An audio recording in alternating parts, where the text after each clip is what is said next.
everyone, it has been a while. You guys have not seen me since my WrestleMania weekend video, and I took my typical WrestleMania, post WrestleMania break. And actually, this break went a little bit longer than I originally intended, but again, life got in the way and things got busy. But I'm back now, and it's time for me to start making videos again. Now, I should let you guys know I have not watched any wrestling since WrestleMania. None. Not WWE, not Impact, not New Japan, not Ring of Honor, nothing. I have not watched anything. Maybe I just got burnt out WrestleMania weekend or something, but it's, yeah, so I'm a little bit.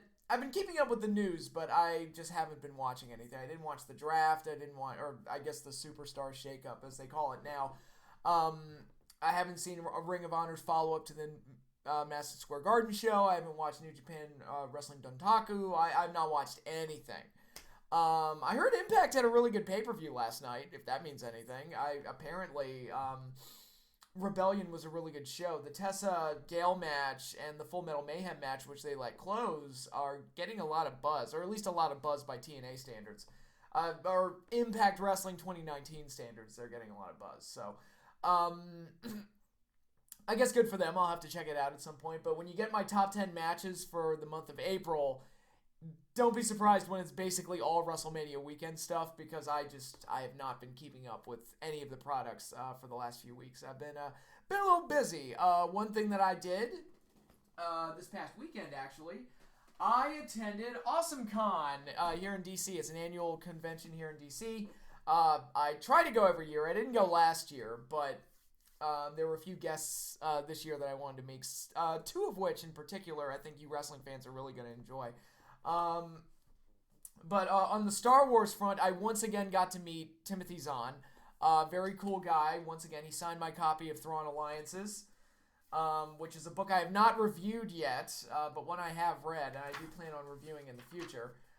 The fact that I wanted Timothy Zahn to sign it is a pretty good indicator of what I thought of it, in case you're wondering.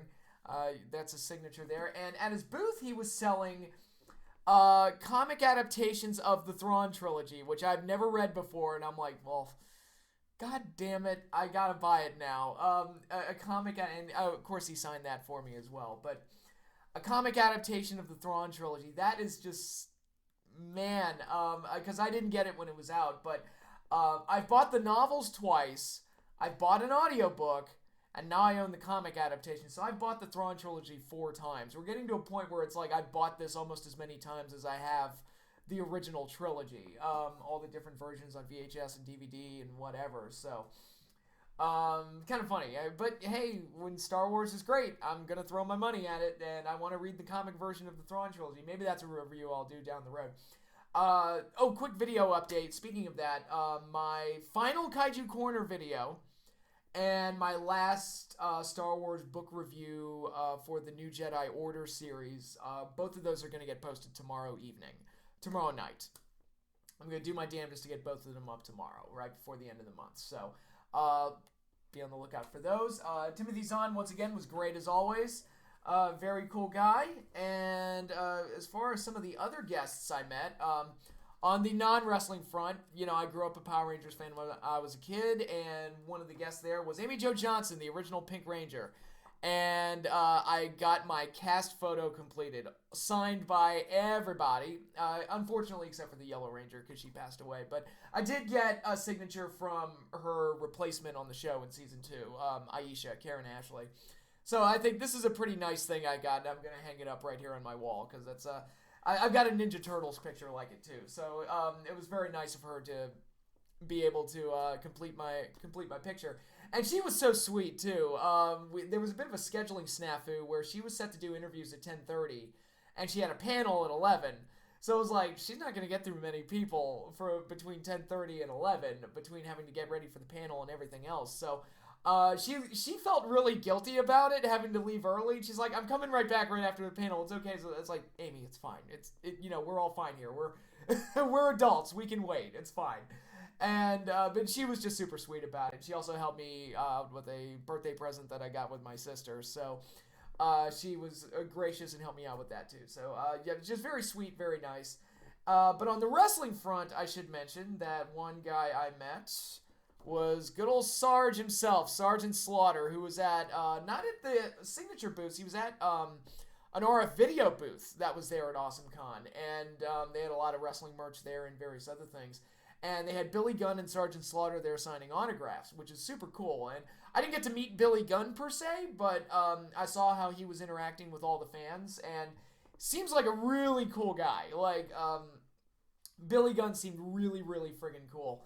And I'm sorry I didn't get a chance to meet him. I was just busy doing other things, and Sarge was kind of my top priority, and I was kind of running around like a chicken with its head cut off, but I did want to meet Sarge. Funny thing about Sarge, I actually bumped into him in the bathroom right before I went over to the booth. I was like, is that Sergeant Slaughter at the urinal? Oh my god, it is. I'm not going to talk to you now, because this is just too weird. I'm just going to go, and I will be at the booth. It's like, I'm not going to talk to Sarge after he just took a piss. Yeah, no. But I talked to him, and Sarge was really, really great at the booth. I mentioned G.I. Joe, the movie, to him. And I said, my friends and I all agree that you were the best thing in that movie. He told a funny story about how when he recorded his lines, Burgess Meredith kept screwing up his lines, to which just blew my mind, because I'm like, wait, they had you and Burgess Meredith in the booth together? That's awesome! And, yeah, G.I. Joe the movie, one of those fond childhood memories I have. And Sergeant Slaughter, if you're a fan of Sarge and you haven't seen G.I. Joe the movie, you're missing out, because he is the gold ray of sunshine in that film. He is absolutely delightful and great and perfect and wonderful, and I love him in that film. So yeah, Sarge was awesome. I can't say enough good things about him. But the real highlight for me, as great as Amy was, as great as Timothy was, as great as Sarge was, the real highlight for me was getting to meet Sting. And Sting was, he was supposed to be there at 1 p.m. to sign autographs, and he was running a few minutes late, and we were all like, well, I wonder where Sting is. We knew right away why he was late when he came through the curtain. Comes out through the curtain, full face paint, full gear, trench coat, everything, and I think I could hear all of our jaws collectively drop. It's like, oh my god, he went all out and did the face paint and everything. And he talked to everybody, too, and he had a fairly long line, but he took the time to talk to everybody, and I got up there, and I mentioned his matches with Vader, which were some of my personal favorites, and he was like, oh yeah, those are some of mine, too, and he talked about how much he enjoyed working with Vader and how great it was, and he was just so down to earth and such a cool, awesome guy. And I'll admit, now, with Amy Jo Johnson, this is a woman that I had a crush on when I was 7 years old. I didn't have to tell her that. I had no plans on telling her that. She already knows. She knows that every guy in that line had a crush on her. She knows. She just knows. She knows. And she's smart enough to know that. I was far less nervous and awkward with her than I was with Sting. Like, Sting, I was like number 2 or number 3 to get to meet him. I'm like, oh my god, it's Sting. And internally, I'm like freaking out. I'm like, oh my god, he's right there. And it's not every day you get to meet one of your top 5 favorite wrestlers of all time, but he was just so awesome and great to everybody. And, took the time to talk to me, took the time to talk to everybody, and just a pure delight. And this is the autograph I got, the Stinger. There were various pictures there.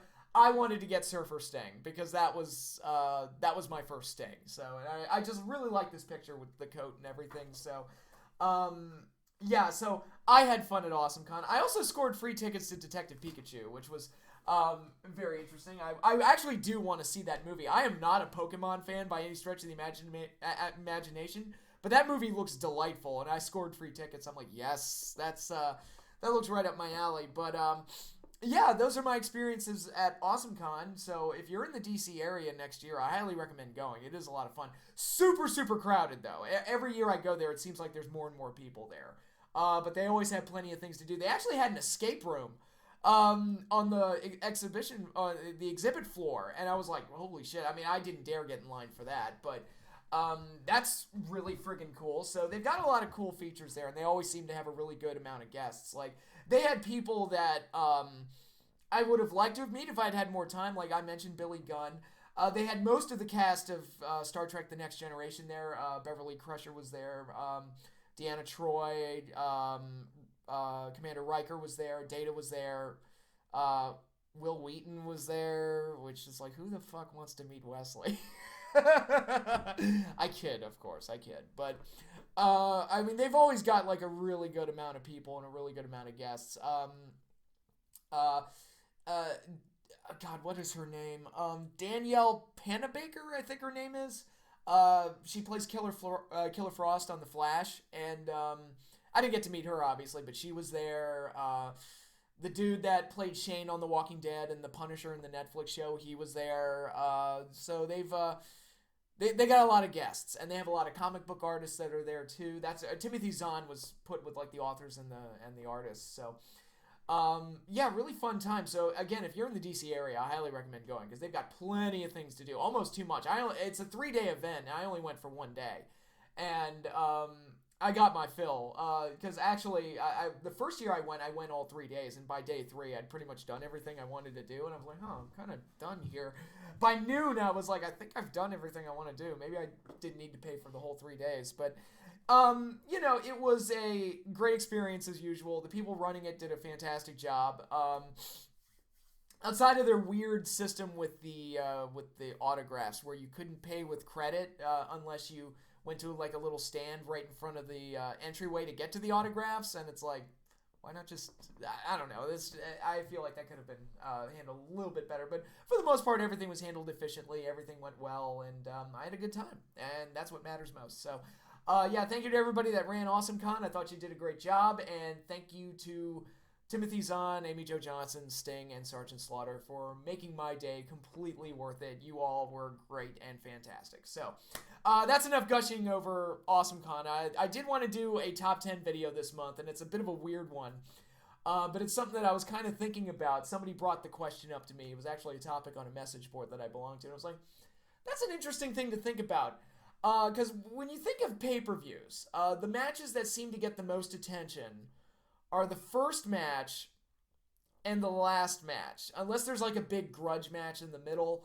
But for the most part, generally, it's like the first match and the last match are the ones that get the most attention. Why is that? With the first match, you have this expectation that you have to start hot. And that's where you typically get like a spot fest or some fast-paced tag match or... maybe a hot angle like you did at WrestleMania this year with Seth and Lesnar. Something like that, big title change or something to kind of like really get the crowd going and get the show off on a good foot. Get the show off on the right foot. And the last match is important because that's that's the impression you're left with at the end of the show. The last thing you see is generally how you're going to feel about the show once it's over. And the main event is very, very important for that. And, you know, I've seen a great main event kind of save a lackluster show. I've seen a bad main event kind of put a sour taste on an otherwise good show. A lot of WCW pay-per-views were that way. And but nobody ever really thinks about the second match, especially on a show like WrestleMania. And that's what this top 10 list is going to be. It's going to be my top 10 favorite second matches in WrestleMania history. And it's such an odd thing to look at because, again, the second match on a show, especially one like WrestleMania, really carries no expectations with it. It's, I liken it to being an offense in the NFL, and you've got 2nd and 1. 2nd and 1 basically opens up the playbook. You can do whatever you want. There's almost no wrong way to do a second match, almost. You can, if you started off really hot with a great match, you can do like a filler match to kind of calm the crowd down and get them back down so that when you do a bigger match later in the show, they can get right back up for it. You can follow up a good match with a great match. SummerSlam 91 is a good example of that, where you got that action-packed 6-man tag with the colorful characters like Ricky Steamboat and the Bulldog and Texas Tornado, and then they followed it up with that amazing IC title match between Bret Hart and Mr. Perfect. You could do... you could try and build the momentum up. If you start with a great match, you can try and follow it up with a better match. You could do like an angle type of match next where like somebody turns heel or something. I mean, you can really do almost anything you want at the second match. There's almost no wrong way to do it. Unless it's a situation. The only times it's probably wrong to do it is if you have a grudge match like Owens and Jericho was that one year at WrestleMania, and you have them follow a really hot opener, which was AJ and Shane. I'm like, it's kind of a... probably not the way to go on that one, but Not that Owens and Jericho was the worst match in WrestleMania history. According to Vince McMahon, it was, which is bizarre as hell. But in any case, yeah, so I'm going to take a look at some of my personal favorite second matches in WrestleMania history. And it's a pretty good list. By good, I mean it's a pretty interesting list. A lot of like weird matches that often get overlooked in WrestleMania's history because who the hell's looking at the second match, you know? All right, so my list at number 10 from WrestleMania 26, Randy Orton versus Cody Rhodes versus Ted DiBiase in a triple threat match, the Legacy Battle. The Legacy split where Cody Rhodes and Ted DiBiase broke away from their mentor Randy Orton.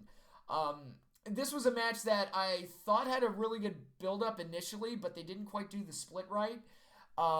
Should have been a big match for Cody and Ted. It's their big like WrestleMania spotlight match, and they're working with somebody like Randy Orton. Unfortunately, Ted never really amounted to much. Cody, we all know how he's turning out right now. Good for him. But I thought it was a good, solid match. I thought it was a very unique match, the type of match that we don't always get at WrestleMania anymore, where it's strictly like a mid-card match where the mid-card guys kind of get the spotlight a little bit and some time to shine. And those type of matches have gone to the wayside.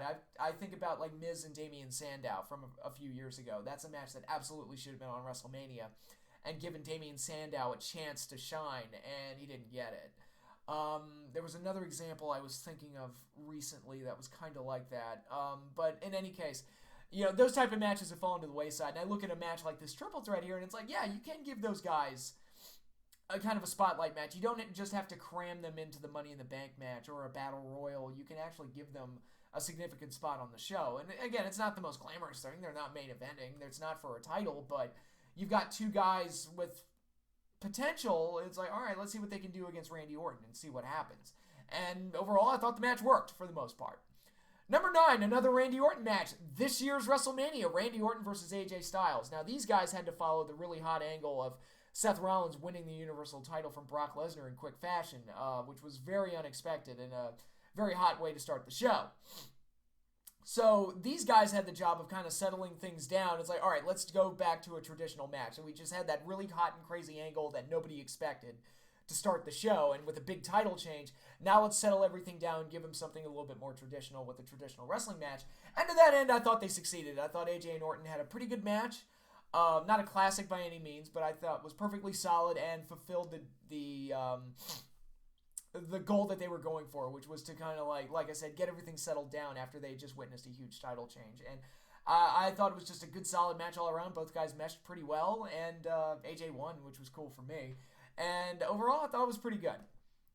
Number 8, Diamond Dallas Page versus Christian for the European title at WrestleMania 18. Now, I'm a big DDP mark. Anybody who's been following me for any length of time, you know I'm a DDP mark.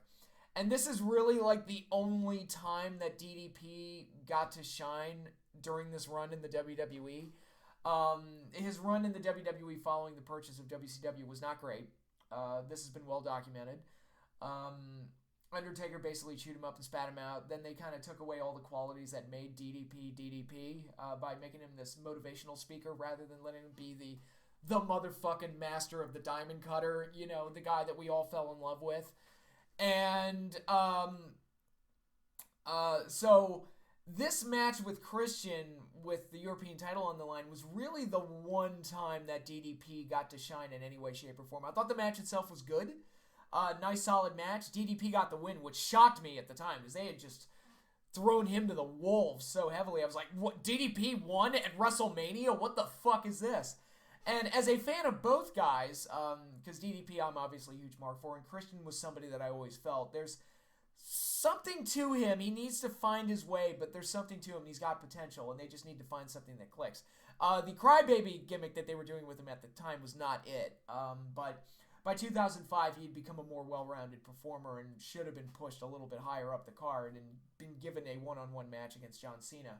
They didn't do that. But then he went to TNA and she was like, oh, hey, look, I can be a main eventer. Fuck you guys. But yeah, as a fan of both guys and a fan of their work, I was happy to see them get this match. And there was no bullshit here. There was no we got to make Undertaker look good by sacrificing DDP, or we got to job him out to The Rock or anything like that. Because Christian at that point wasn't on that top tier level. So DDP was actually allowed to work with him a little bit, and they actually had a pretty good solid match out of it. So I was happy with it. Number 7, the Colossal Connection versus Demolition for the WWF Tag Team titles at WrestleMania 6. This was an example of... They started the show very flat with Rick Martel and Coco Beware, and just what was basically a squash match. And I was like, why the fuck did you start with that? And then they followed it up with this match, which worked in quite a few ways. Demolition was mad over with the crowd, and when they won the tag titles, it was like you just witnessed like somebody winning the world title or something. Demolition was like, this is probably the most over Demolition had ever been. And it was Andre the Giant's final WrestleMania match, one of his final matches, period. And he was allowed to do that angle post-match where he turned face again after Bobby Heenan slapped him. And he basically threw Heenan around, paintbrushed him a bit, and got to wail on Haku for a bit. And got a big send-off. And that was really cool. And a really very classy, like, good, feel-good moment for Andre the Giant. And a good kind of tipping of the hat and a good like farewell for him because this was his final WrestleMania match, and I thought it came off well. Even though Andre never got legally tagged in, I think that actually helped the match because the match where the Colossal Connection won the tag titles, they were able to win by preventing Demolition from ever getting one tag in the entire match. So Demolition basically reversed that strategy on them, and they kept the Giant out of the ring the entire time. So I actually liked that Andre never got legally tagged in. I thought that actually worked towards the story and the logic of the match itself, and it showed that Demolition had learned from the previous match and then turned their own strategy against their opponents. So, excuse me, I really like that. So as a Demolition mark, I loved it. As an Andre fan, I loved it. I just thought it came off really well. Number 6, Billy Jack Haynes versus Hercules Hernandez at WrestleMania 3, the Battle of the Full Nelsons. This is a very basic build-up here. Both men do the full Nelson. Who's got the better full Nelson? That's it. And I like that stuff. I like that type of stuff. And it gives them a reason to kind of compete with each other. It gives them a reason to not like each other very much. And it gives the match a little bit more sizzle on the steak beyond just a normal standard wrestling match. And pretty good feud. I thought for what it was, for an undercard, low-card feud, I thought it was pretty good. The match ended in a double countout, which... not ideal, but it actually worked as in later in the show when Hogan and Andre went outside the ring. Jesse lost his mind. He's like, don't let this match end in a count out. So his fear was legitimate because it happened earlier in the show. But for this match, I would have preferred if it didn't go to a double count out. But I thought the match itself was pretty good. I've always had a soft spot for Herc, and I don't know why exactly. I've just always like kind of liked him. Not saying he should have been world champion or anything like that, but generally he was involved in situations that I liked, whether it be the Power and Glory tag team, which I felt they could have done more with, or the match he had with Haku at WrestleMania 5, which I thought was a pretty solid opener, or this match right here. His match with Steamboat at WrestleMania 2 was pretty good. So Herc was one of those guys that was, didn't leave like a huge lasting impact necessarily, but he was a reliable hand.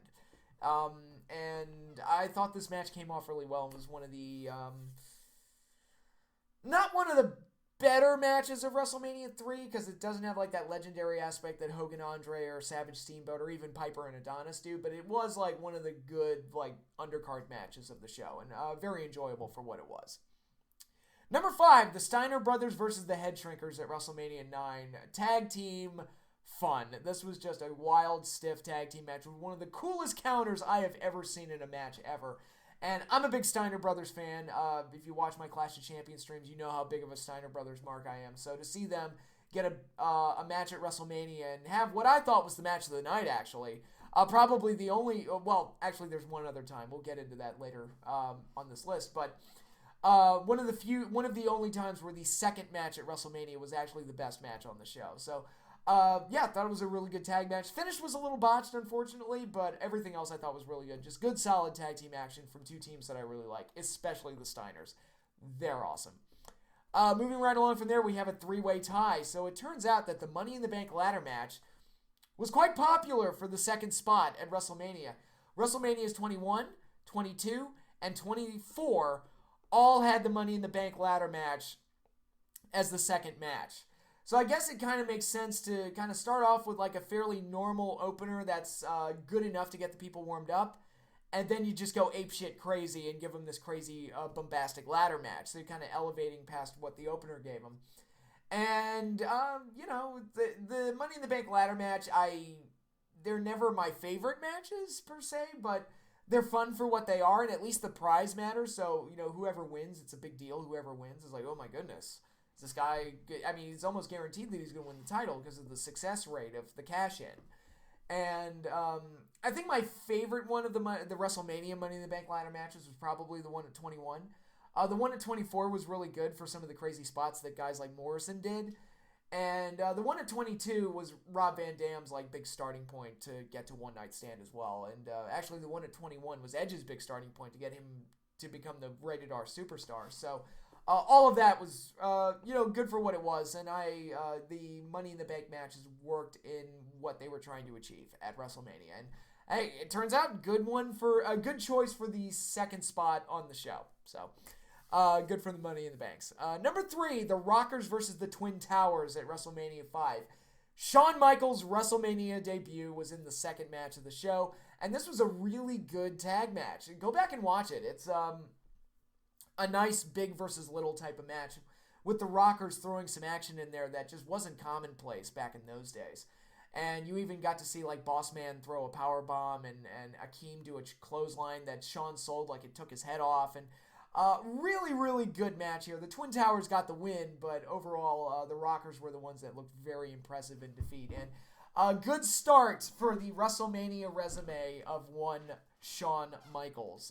This was his first WrestleMania match, and the first of many really good WrestleMania performances.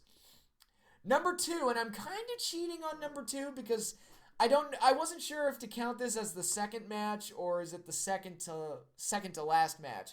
Roddy Piper versus Goldust in the Hollywood Backlot Brawl. I'm going to count it as the second match because it was the first thing after the opening 6-man tag. The actual Backlot portion of it was aired right after the first match, so I'll count it. It counts. And the brawl itself was a wild, intense, and just crazy, like, movie stunt show type of fight, and it worked for me. It was just brutal and crazy, and worked really, really well. And then it continued with Roddy Piper chasing Goldust all the way back to the building, and then they did that whole bit right before the Iron Man match. That was awesome. And Goldust, Dustin Rhodes, by far his crowning achievement at WrestleMania was that match. And it was nice to get one final, like, really good WrestleMania match out of Piper, too. So, thought it delivered. I thought it was ahead of its time. I thought it was intense and wild and crazy, and I loved it. Thought it was great. But number 1, my favorite second match in WrestleMania history is going to go to the other time where the second match was my pick for match of the night. WrestleMania 31, Seth Rollins versus Randy Orton. You had the grudge with the Authority choosing Seth over Randy Orton, and that built all the way to WrestleMania, which was good. Very well done. You had that amazing finish where Orton countered the curb stomp into the RKO, which looked amazing, and I thought the match itself was really, really friggin' good. Very good match. Again, it was my personal pick for match of the night. I know a lot of people like the main event on that show, and I know you had Triple H and Sting, which, let's not talk about that. Some people, I guess, liked Cena and Rusev, but for me personally, I thought Orton and Seth stole the show at WrestleMania, and you don't often get that as the second match. So, thought it was really good. Seth and Randy Orton stole the show, I thought, in the second match, WrestleMania 31. So that's my pick for the greatest second match in WrestleMania history. And if I had to pick a runner-up for this list, I'll throw a little bit of love to Randy Savage and George the Animal Steele for the IC title at WrestleMania 2. The opener to that show was garbage, Orndorff and Morocco, which should have been a good match, but then it ended in a double countout as it was just getting started. I was like, well, what the fuck was the point of that? But then we got this dog and pony show, which was the Savage and George Steele match, which I thought was a lot of fun. It was crazy and wild, but I liked it for what it was, and that almost made the list. But it was down to whether or not I should pick the Piper Goldust match as counting as the second match, and ultimately I decided yes. So that bumps Savage and Steele off, but I'm gonna give it a little bit of love. So we'll call that one number 11. So yeah, I took a look at my top 10 favorite second matches in WrestleMania history. I thought that would be like a nice little, like, unique, dumb list to do. a little bit different. So like I said, I'm going to have more wrestling videos up for you guys. I'm going to have my next Star Wars video and my final Kaiju Corner review. Those will be up tomorrow night. Thank you all for watching. Thank you all for listening. I am back now, guys. Back to making videos on the regular. Good to be back. Nice to get my batteries recharged after WrestleMania weekend. And I got to get back to watching wrestling because I am really far behind. So that is all I have for you now. Thanks again, everybody, for watching.